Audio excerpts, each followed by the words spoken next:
미국의 개척 시대에 미망인이 된 한 백인 여자가 개척지를 찾아와서 살고 있었습니다. 근처에 사는 인디언들이 그를 보려고 몰려왔습니다. 근데 백인 여자가 입고 있는 옷이나 가지고 있는 가구 등이 인디언 여자들에게는 무척 신기하게 보였습니다. 어느 날 인디언 여자가 누런 돌멩이를 하나 가져와서 이 백인 여자에게 주었습니다. 그것은 인디언들에게는 별로 쓸모가 없는 반짝이는 돌멩이에 불과했습니다. 백인 여자도 처음에는 그것이 황금덩이인 줄 모르고 그저 사례로 옷 한 벌을 주었다는 것이죠. 그러자 근처에 사는 인디언 여자들이 너도나도 금덩이를 가져와서 옷이나 가구로 바꾸어 버렸습니다. 또한 인디언 여자는 손에 무엇인가 가지고 와서 자기는 누런 돌멩이가 없지만 이것을 줄 테니 무엇이든 한 가지만 줄 수 없냐고 말했습니다. 받아보니 그것은 아주 커다란 다이아몬드였습니다. 백인 여자는 무엇이든지 갖고 싶은 것들이 있다면 마음대로 가져가라고 말했습니다. 이리하여 결국 백인 여자는 큰 부자가 되었습니다. 백인이 아프리카를 처음 탐험했을 때도 이러한 이야기는 얼마든지 있다는 것이죠. 가치 판단이 없는 사람은 가장 귀한 것을 버리고 가치 없는 것과 바꿔 버린다는 겁니다. 우리도 이렇지 않은가 반성해 보았으면 좋겠습니다. 아침에 눈을 뜨면서 정신없이 밖에 나가 세상 일에 분주하게 살게 됩니다. 그래서 안식을 주신 주일까지 범해가며 분주히 다니다가 하나님을 잊을 때가 얼마나 많은지 모른다는 것이죠. 조용히 하나님과 대면하고 대화하는 사람이 될 때 육신의 건강과 물질의 축복도 풍성히 받는다는 사실을 기억해야 되는 것이죠. 18세기 중반 아일랜드 출신의 한 청년이 있었습니다. 그는 약혼식 전날 마차 전복 사고로 약혼녀가 죽는 비극을 맞이했습니다. 낙심한 채 고향에 돌아왔는데 어머니가 병들어 누워 있었습니다. 그러나 그는 시편 55편 22절의 말씀에 위로를 얻었습니다. 그 말씀은 내 짐을 여호와께 맡기라. 그가 너를 붙드시고 의인의 요동함을 영원히 허락하지 아니하시리로다 말씀했습니다. 이 말씀을 그는 어려운 현실을 극복했습니다. 하나님을 믿는 믿음으로 힘든 상황을 헤쳐나갈 수 있었던 것입니다. 그는 기독교인들이 애청하는 찬송가 369장 죄짐 맡은 우리 구주를 작사했습니다. 이 청년의 이름이 스크라이브님이요. 그는 평생 과부와 병자들을 돌미며 도우면서 지냈다는 것이죠. 하나님이라고 하는 가치를 발견할 때 힘들고 어려운 현실을 이길 수 있는 힘을 얻게 된다는 것이죠. 그리고 하나님의 사람으로서 수금과 빛의 역할을 감당하는 사람이 되었다라는 것입니다. 사랑하는 성도 여러분, 가장 가치 있는 것이 무엇인지 발견하셔서 하나님께서 하나님 되심을 온전히 믿는 분들이 다 되시기를 예수 이름으로 간절히 축원드립니다. 오늘 본문 시편 46편은 고라 자손이 지은 찬양시로 환난과 전쟁을 그치게 하시는 여호와에 대한 찬양입니다. 이 시편의 배경은 히스기야 왕이 아스루 왕 사네립의 어떤 공격으로부터 위기 순간에 하나님의 도움으로 구원받은 후 쓰여진 내용이 오늘 시편입니다. 여타 찬양시는 대부분 개인에 대한 하나님의 구원 역사를 찬양하고 있습니다. 반면에 본시는 하나님의 선민의 자손인 남유다 전체의 멸망이라는 대위기 속에서 선민 공동체 전체가 구원받은 사실로 인해서 찬양하고 있는 것입니다. 하나님께서 사람들이 예상하지 못한 특별한 방법으로 시온을 구원하셨음을 찬양하고 있는 것입니다. 그리고 시편 기자는 이런 극적인 구출을 경험한 후 하나님께서 시온에 거하시며 어떠한 위협 속에서도 반드시 당신의 백성 이스라엘을 지켜주실 것을 확신하고 찬양하고 있는 것입니다. 마틴 루터는 이 시편 46편을 근거로 하여 내 주는 강한 성이요라고 하는 찬양을 작곡했습니다. 칼빈은 맨 처음으로 이 46편을 프랑스어로 번역했다는 것이죠. 오늘 말씀을 통해서 너희는 가만히 있을저다라는 제목으로 왜 우리가 가만히 있어야 되는지 하나님의 은혜를 나누겠습니다. 첫째, 하나님은 나의 피난처이시기 때문에 우리는 가만히 있어야 되는 것입니다. 1절이죠. 한번 읽어봅니다. 시작. 하나님은 우리의 피난처시오 힘이시니 환난 중에 만날 큰 도움이시라. 아멘. 본래 피난처라고 하는 말은 사람이 도망쳐가는 장소를 의미합니다. 그러나 시편에서는 단호하게 혹은 구체적인 위험과 유혹에 직면할 때마다 어떤 사람이나 사물보다 위에 계신 하나님을 선택한다 라고 하는 의미가 있습니다. 다윗의 삶에 일어난 불행이 그를 피난처로 이끌었던 것이죠. 하지만 다윗의 기도문에서 피난처는 아주 좋은 경험을 지칭하고 있다는 것입니다. 하나님께서는 여러 가지 방법으로 우리의 피난처가 되어 주시는 것이죠. 그 중에서도 어떤 경우에는 직접 개입하셔서 우리를 보호해 주시는 경우도 있습니다. 난 침례회 신학교 총장이었던 윗시트라고 하는 박사님이 바른 주장을 하다가 교단 정치에 밀려서 신학교 총장직을 사임하게 되었습니다. 억울하다는 말 대신에 이렇게 설교를 끝맺었습니다. 나는 남북전쟁 때에 남부군대 기마병으로 복무했습니다.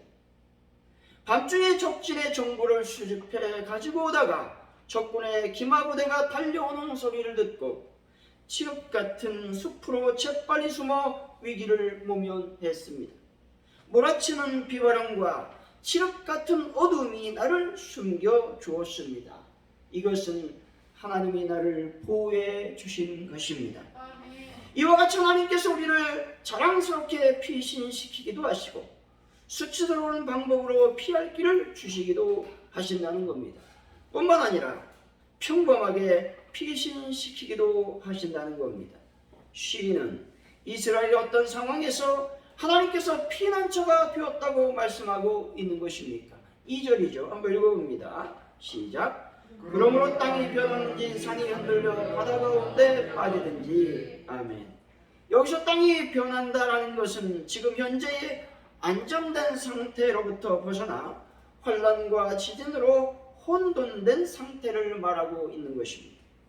산이 흔들리라고 하는 것은 안정되고 견고함의 상징인 것들이 흔들리고 있다라는 말입니다. 이것은 매우 공포스러운 장면을 말하고 있는 것이죠. 우리 3절이죠. 한번 읽어봅니다. 시작. 바닷물이 솟아나고 뛰어놀리니 그것이 넘침으로 산이 흔들릴지라도 우리는 두려워하지 아니하리로다. 셀라. 아멘. 산이 흔들리고 바닷물이 솟아나고 뛰논다고 말하고 있습니다. 극한 두려움과 공포의 장면을 말하고 있는 것이죠. 이런 상황에서 시인은 하나님께서 피난처라고 말하고 있는 것입니다. 베스비오 화산 폭발로 땅속에 묻혀버린 폼페이 시는 훗날 수세기가 흐른 후 한 농부에 의해서 발견되었습니다. 본격적인 발굴 작업을 통해 수많은 시체와 당시의 생활상이 드러났는데 흥미로운 것은 수많은 시체 또한 그 시체가 발견된 장소가 천차만별이었다는 것입니다. 몇 구의 시체는 깊은 지하실 속에서 발견되었습니다. 아마도 그곳을 피하면 안전할 것이라고 생각을 했던 것 같습니다. 또 몇몇은 건물의 가장 높은 방에서 발견되었습니다. 이들도 역시 높은 곳에 올라가면 죽음을 면할 수 있다고 생각을 했을 것입니다. 어쨌든 폼페이시의 거주민들은 모두 화산재에 묻히고 말았던 것이죠. 그 사람들이 혹 당시에 재앙을 피했다 손치더라도 결국 지금은 한 줌의 티끌조차도 찾기 어려운 존재가 되었다는 것이죠. 그렇다면 영원한 안전을 보장하는 피난처는 과연 누구의 어디에 있겠습니까? 바로 죽음 앞에서 우리에게 가장 안전한 피난처는 하나님이라는 사실, 진리를 여러분들이 꼭 믿으시기를 바랍니다. 아멘. 이사야서 41장 10절의 말씀입니다. 두려워하지 말라, 내가 너와 함께 함이라. 놀라지 말라, 나는 내 하나님이 됨이라. 내가 너를 굳세게 하리라. 참으로 너를 도와주리라. 참으로 나의 의로운 오른손으로 너를 붙들리라 말씀하십니다. 아멘. 우리가 왜 두려워하지 말아야 될까요? 그것은 하나님께서 나와 함께 하시기 때문에 그렇습니다. 그래서 하나님은 나의 피난처가 되시기 때문에 그렇습니다.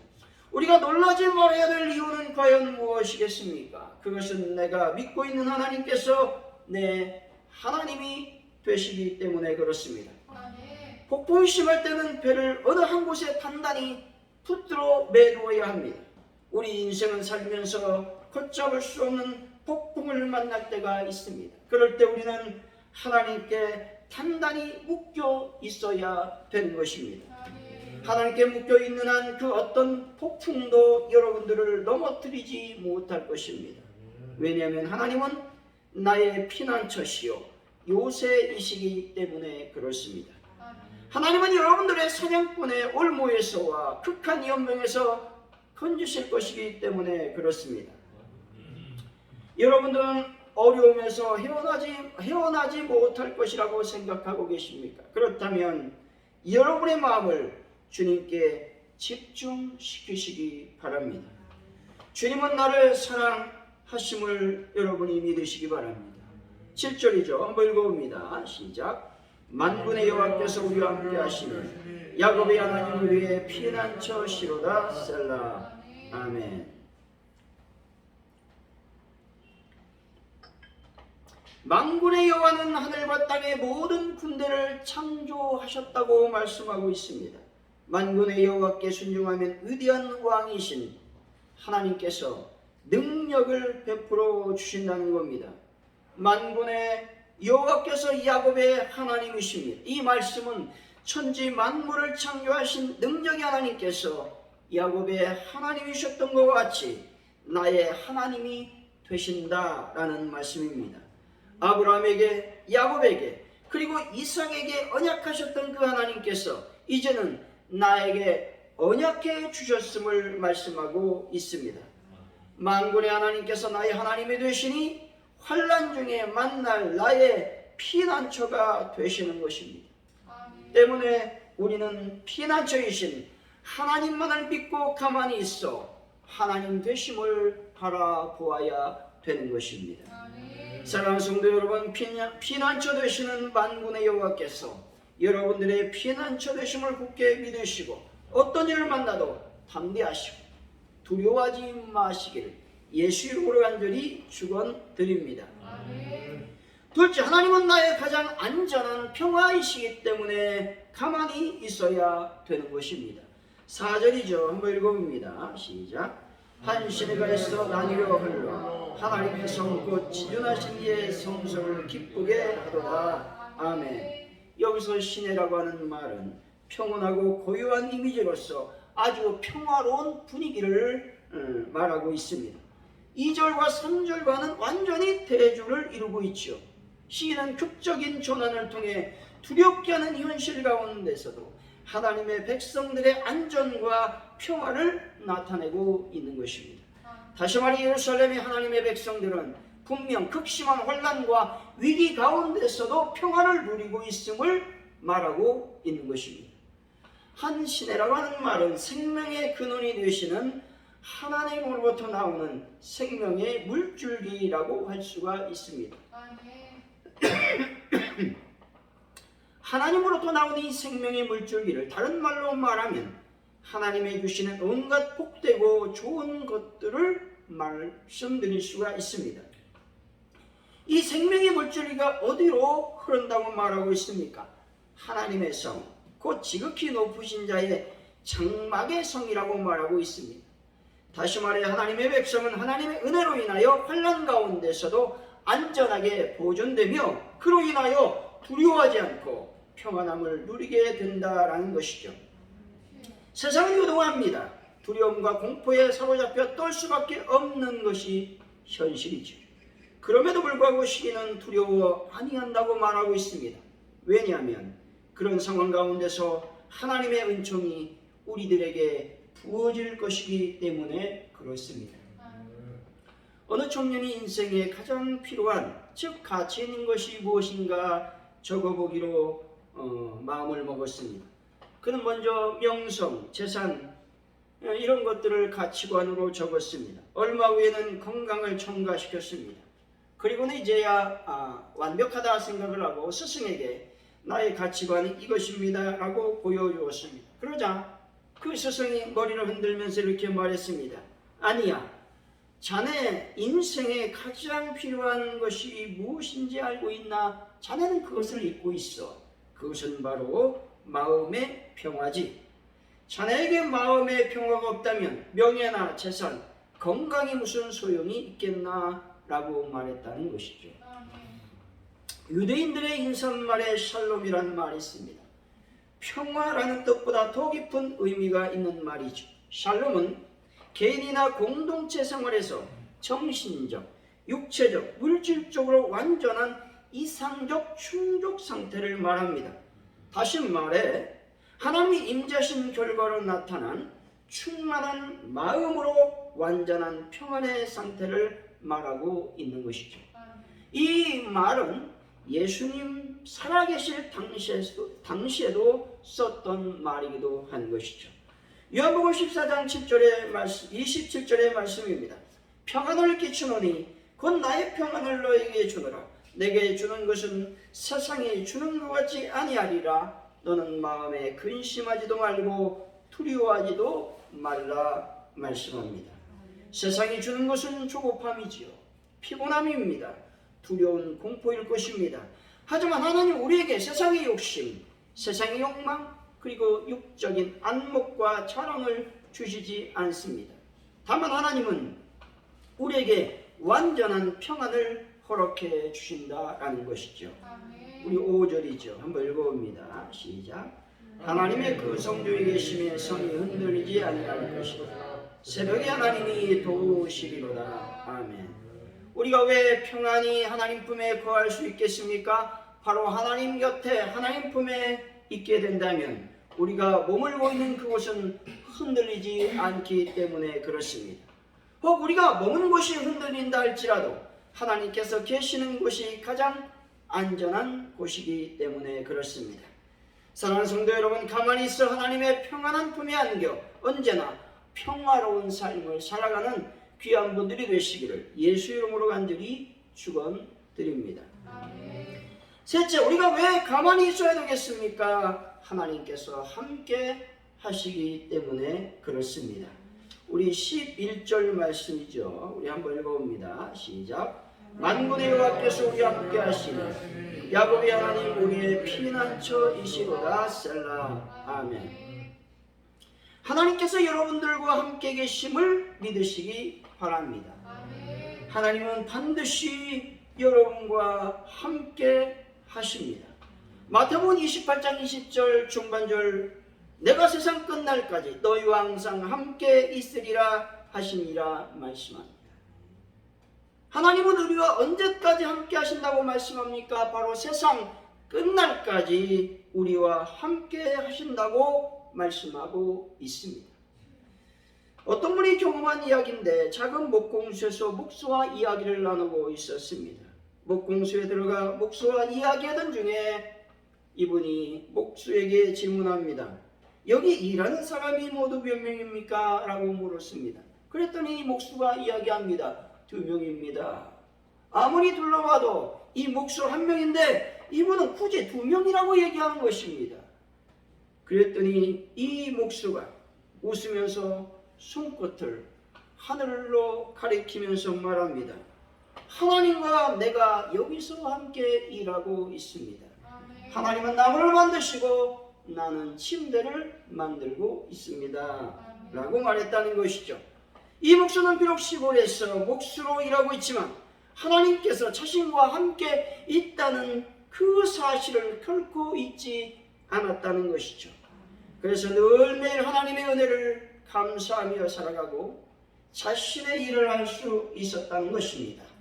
우리 10절이죠. 한번 읽어봅니다. 시작. 이러기를 너희는 가만히 있어 내가 하나님됨을 알지어다. 내가 문나라 중에서 높임을 받으리라. 내가 세계 중에서 높임을 받으리라 하시도다. 아멘. 가만히 있다라는 말은 그만두다, 멈추다라는 의미가 있습니다. 그런데 이 말 속에는 낙심하거나 두려워하지 말라 그 의미가 내포되어 있다는 것이죠. 하나님됨을 안다라는 말은 온 세상의 참신은 하나님의 심을 알게 된다라는 말씀입니다. 하나님께서 전쟁을 멈추게 하심으로 말미암아 우리가 하나님께서 하나님 되심을 알게 된다라는 것입니다. 우리 9절이죠. 한번 읽어봅니다. 시작. 그가 땅끝까지 전쟁을 쉬게 하시며 활을 꺾고 창을 끊으며 수레를 불사르시는도다. 아멘. 전쟁을 쉬게 하실 수 있는 분은 오직 하나님밖에 없습니다. 활을 꺾고 창을 끊고 핵을 없이 할 수 있는 분도 역시 하나님밖에 없습니다. 인간들은 서로의 이익을 놓고 저울질한다는 것이죠. 하지만 하나님은 결코 당신의 어떤 이익을 위해서가 아니라 우리들을 사랑하시기 때문에 전쟁을 멈추게 하실 것입니다. 지금 러시아가 우크라이나를 침공하여 수많은 민간인들이 죽어가고 있습니다.